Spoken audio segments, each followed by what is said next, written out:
Great decisions in the realm of thought and momentous discoveries and solutions of problems are only possible to an individual working in solitude. The dream is the liberation of the spirit from the pressure of external nature, a detachment of the soul from the fetters of matter.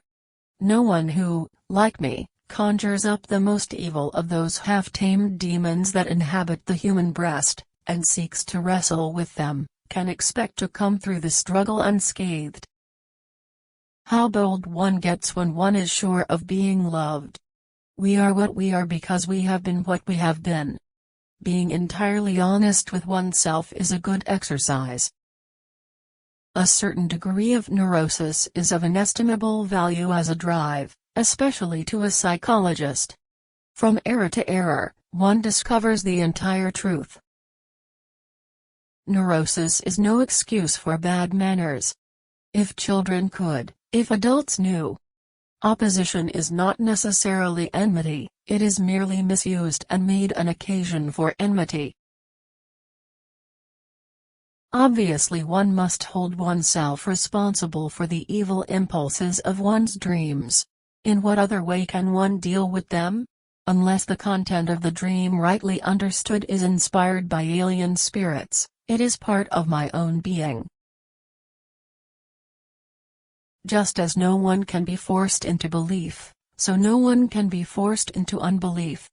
A man who has been the indisputable favorite of his mother keeps for life the feeling of a conqueror. A belligerent state permits itself every such misdeed, every such act of violence, as it would disgrace the individual.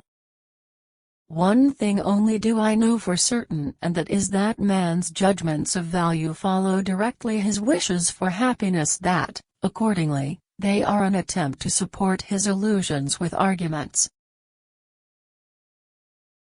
Sometimes the cigar is just a cigar.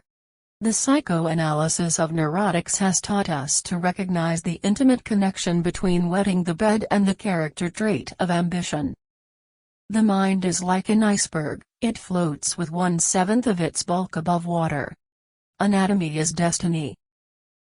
It goes without saying that a civilization which leaves so large a number of its participants unsatisfied and drives them into revolt neither has nor deserves the prospect of a lasting existence. The liberty of the individual is no gift of civilization. It was greatest before there was any civilization. Flowers are restful to look at. They have neither emotions nor conflicts. A man should not strive to eliminate his complexes but to get into accord with them. They are legitimately what directs his conduct in the world. Sadism is all right in its place, but it should be directed to proper ends. Love and work. Work and love, that's all there is. Instinct of love toward an object demands a mastery to obtain it, and if a person feels they can't control the object or feel threatened by it, they act negatively toward it. The first requisite of civilization is that of justice. What we call happiness in the strictest sense comes from the, preferably sudden, satisfaction of needs which have been dammed up to a high degree.